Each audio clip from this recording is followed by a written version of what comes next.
I am going to be relatively low tech, which is an odd thing to say, holding an iPad, which has, I don't know how many thousands of times more computing power than was imaginable a couple decades ago. And I'm not even going to try to turn this off, because I know what happens when I start touching these things. Everything goes wrong. So I'm always nervous going into a classroom and thinking that I'm going to use the smart classroom technology, especially if I have to count on it that day. Well, when I looked at the lineup for the symposium, I was really excited about multiple things, including the various presenters who would be here and the opportunity to hear from them, but also the fact that I was going to be presenting relatively early in the conference. I thought that I might have the catbird seat a little bit for most of the part of the conference, where I would present early, and then for the next day and a half I would get to hear everybody and not worry about my presentation too much. But one of the advantages that has in terms of going early is you don't, at least the way my brain works, you don't have to make connections the whole time between everybody else's presentation and the one you're going to present at the end. And this, I think, is a testimony to how good the symposium has been so far, that my brain has been running with connections since I arrived yesterday afternoon. It's been an absolutely terrific symposium, and yesterday's presentations had me considering major revisions to my paper in order to highlight certain resonances. There was an autobiographical possibility, not unlike Lisa's, with two main threads. One would have been the larger origins of the project into which my presentation fits, which is a book project currently under review with a major university press. There is a first report back, which is very positive, and the second reviewer has been out of touch for months, so if any of you is the second reviewer, I would urge you to get that report in as soon as possible. If you want to know more, you will apparently have to wait longer than I ever wished to read the book, but you can find a related paper at noatoly.com, which had links under the Macondoization of the World to a project I did last year for the Marty Center. The second autobiographical possibility was the challenging situation with a student in class just on Wednesday night, about which some of you heard yesterday, and which fits closely to the guilt and shame research that Sarah brought to our attention. I didn't do that because I think that we're all very good at creating and identifying these resonances ourselves, and that's one of the great things about everybody being here. So I decided to, instead of highlight the resonances by revising, just let them stand and explore them with the panelists in a few minutes. This morning too, though, there were many resonances, and while I will to a large extent be pointing backward in a few minutes for some resources and to conceptualize environmental challenges, I've also been working on futurist approaches to the challenge that I'll highlight here. And Matthew's evocation of William Gibson reminds me of a terrific article, The Future of the Future in Urban Planning, Appropriating Cyberpunk Visions of the City, which has in some way shaped my inclination to turn to humanities for visions of the future. But much of the resonances here will be with themes of guilt and shame that have been so thoroughly explored this morning. There will be three parts to my talk.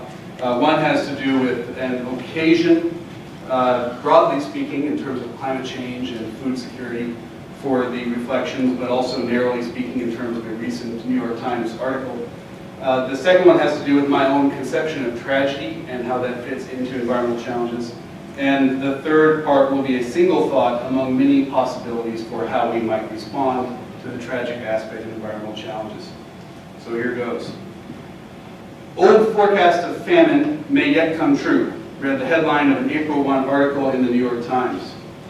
Author Eduardo Porter opened with the simple question, might Malthus be vindicated in the end?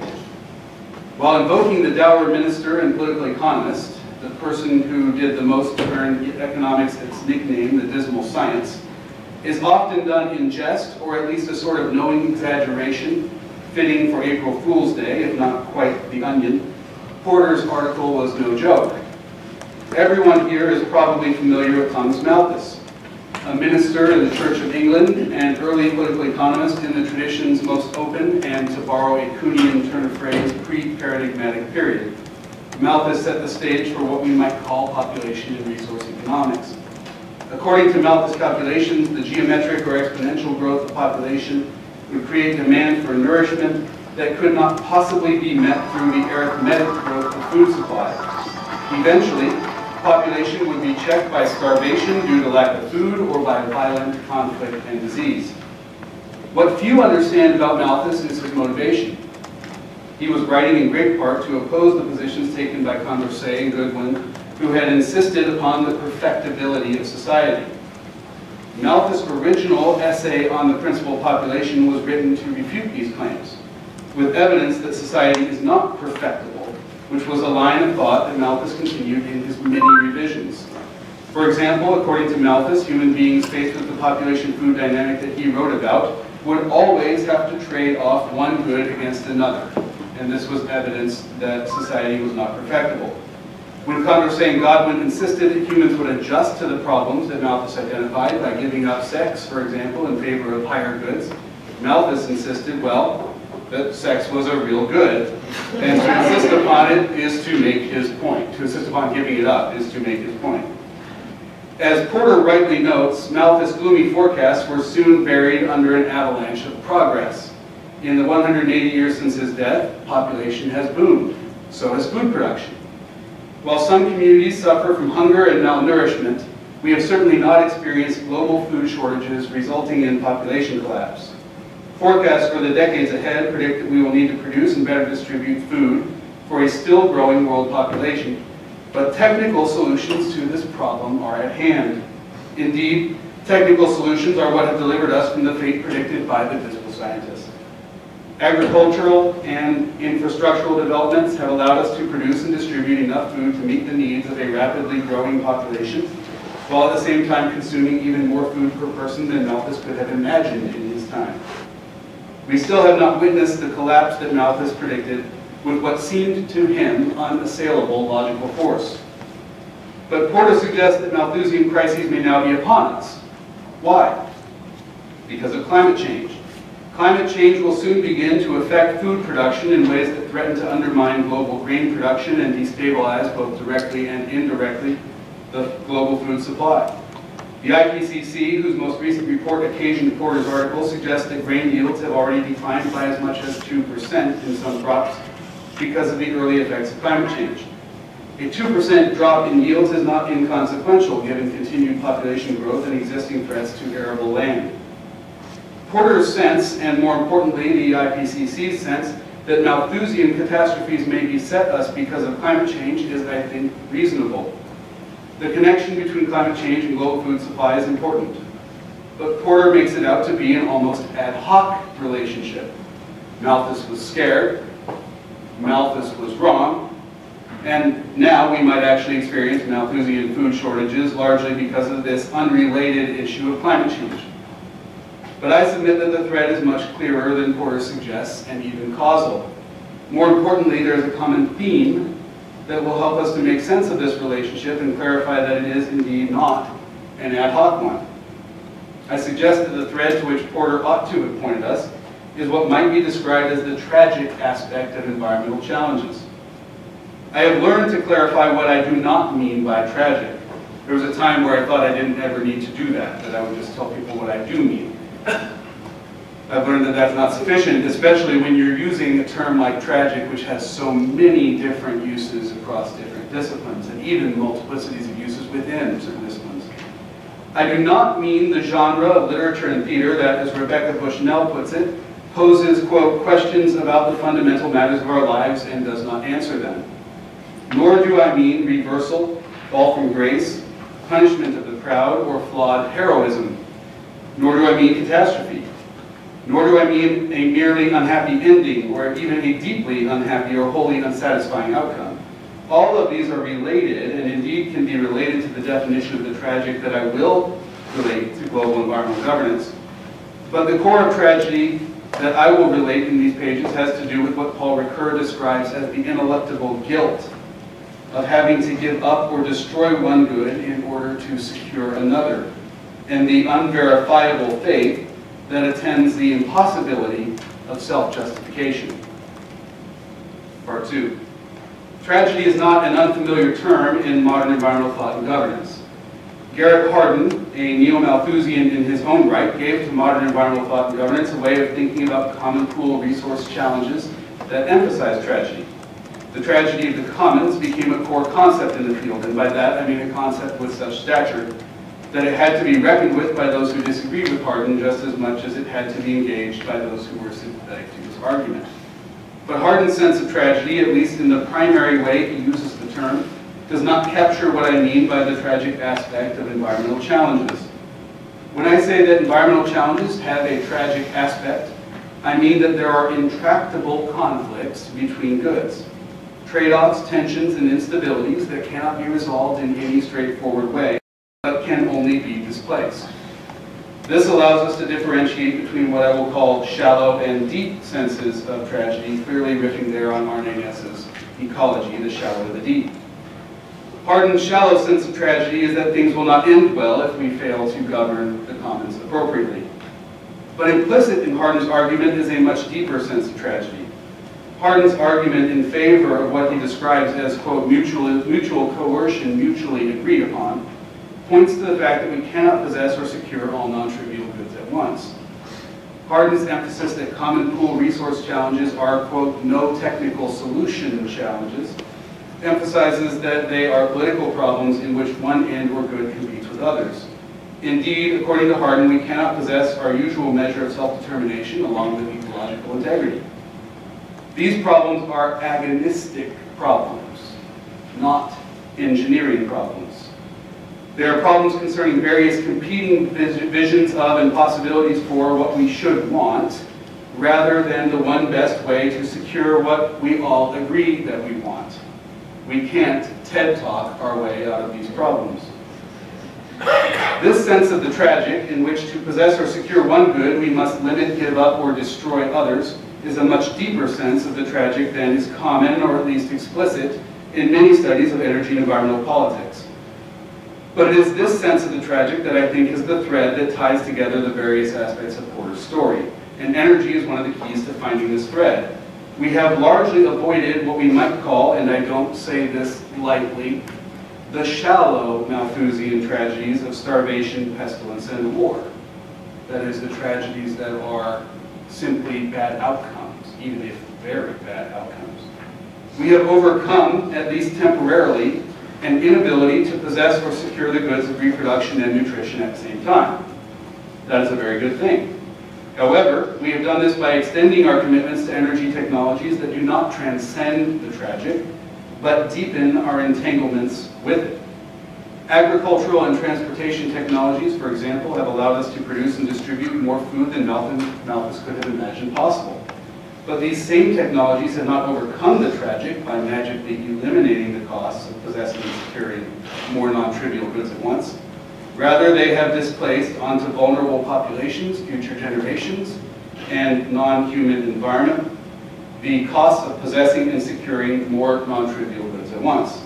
As it turns out, the costs of these technologies include climate destabilization that eventually will challenge food production and distribution systems, making Malthus' predictions seem even more inevitable than ever before. What is implicitly highlighted by Porter's article and by the IPCC and other research it draws upon is this sense of the tragic. What are some defining features of issues like this? Number one, there are no self-justifying approaches to them. That is, if we are always limiting, giving up, or destroying one good in order to possess and secure others, those choices can only be legitimated by criteria outside of the choice itself.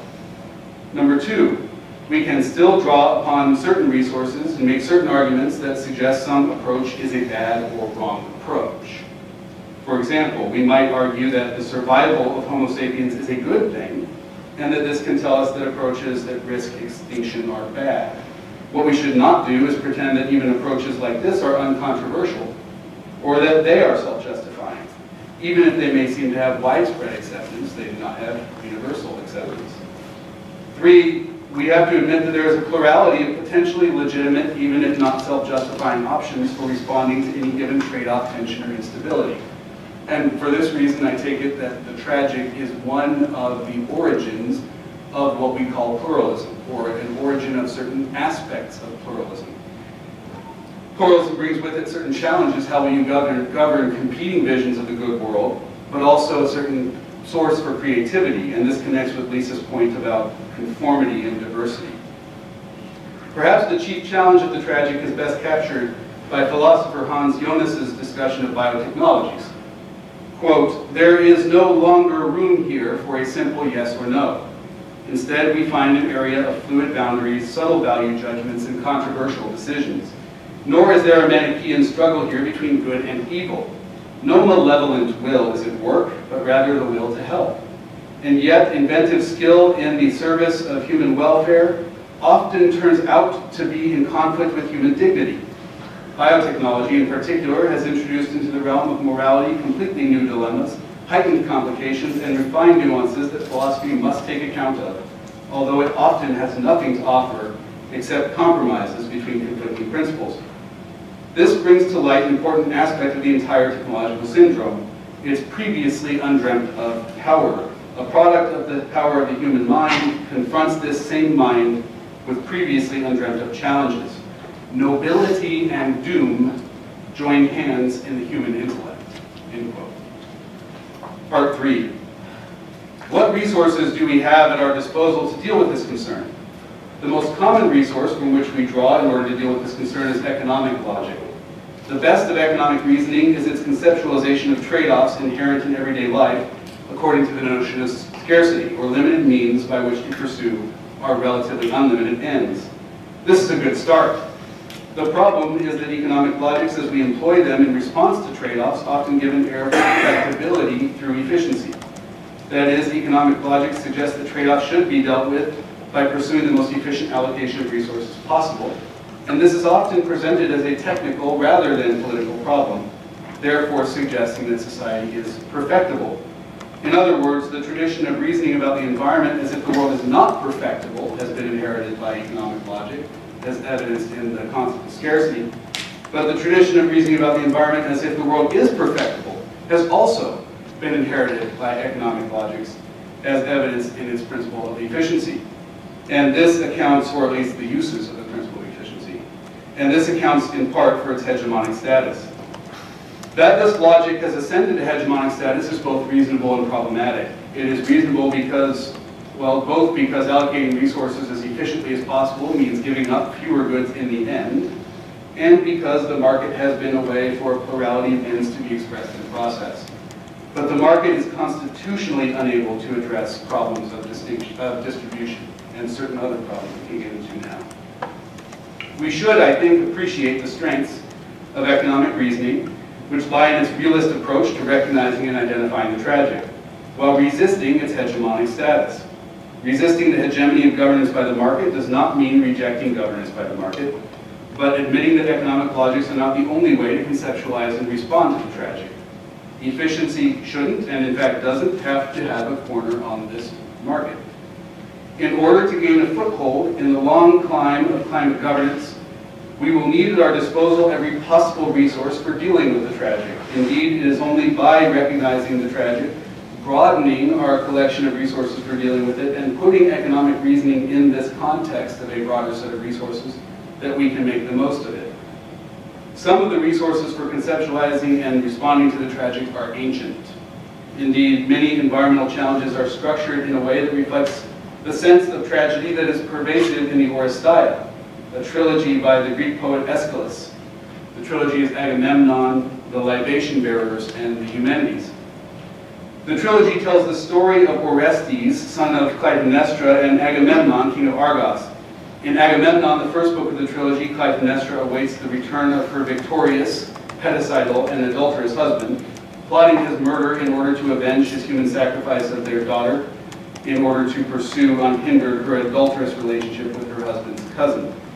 Upon Agamemnon's return, she kills him. The second book, The Libation Bearers, recounts Orestes' struggle to do right by both his mother and his father. Orestes finds himself unable to justify either killing his mother or leaving his father's murder unavenged. Under threat of retribution by Zeus if he does not avenge his father, and under threat by his mother's Erinyes, supernatural personifications, the anger of the dead, if he does, Orestes faces the burden of both discernment and action in a context in which, as he puts it, right collides with right. As Robert Fagles and W.B. Stanford note, the gods and the Furies clash, surrounding Orestes with excruciating pressure. Justice is matricide. Orestes' peak of personal commitment is a peak of guilt as well. Orestes is both the avenger and the son, justice and the curse. He is murderous and moral. Orestes must choose between doing something and doing nothing. To avenge his father, he must kill his mother." End quote. This is the moment of Orestes' anguished cry. Right collides with right. Orestes' anguish originates with the fact that one right action comes to blows with or strains against another. In order to fulfill one obligation, he must renege on another. In order to secure one good, he must give up or destroy another. Neither action is self-justifying. Indeed, he condemns himself with either alternative. Orestes wrestles here with what Paul Ricoeur describes as a sense of ineluctable guilt, or what we might describe as the unrelenting rigor of the tragic. The chorus, consisting of elderly women taking libations to the grave of the deceased Agamemnon, presses Orestes into vengeful matricide. Appealing to the Moirai, the goddesses of fate and daughters of Ananke, goddess of necessity, that's an interesting theme here too. We could run a whole symposium on the themes of freedom and necessity, who ensure the relationship between cause and effect, debt and repayment, guilt and atonement. They urge Orestes to action. Understanding that he has passed the limits of self-justification, the chorus suggests that only a god may intervene in order to relieve the tension between right and right, saying, "But still some god, if he desires, may work these strains into a song of joy." Pressed into action by the chorus and braced by its arguments, Orestes avenges his father by killing his mother and her lover, but without any sense of self-justification. The third book, the Eumenides, tells the story of Orestes' flight to Athens, his submission to a tribunal led by Athena, and his eventual acquittal. Having avenged his father's murder, Orestes is pursued to Athens by the Erinyes, who, according to Walter Burkert, embody the act of self-cursing. Despite executing right by his father and Zeus, Orestes incurred a curse and its consequences for the murder of his mother. Upon arriving in Athens and appealing to Athena, Orestes submits to a 12-member tribunal populated by the goddess and 11 Athenians, which splits its vote evenly in judging his case, acquitting him without a declaration of innocence. In a twist, it is not Orestes that is declared good, but the Erinyes themselves, symbols of ineluctable guilt, who agreed to desist in their pursuit of Orestes, whose names are changed to the Eumenides, the gracious ones or well-doing ones, and whom the Athenians agreed to give praise. The chorus of libation bearers was there to tell Orestes that he could not TED-talk his way out of the tragic, that right may collide with right, but that he still had to act.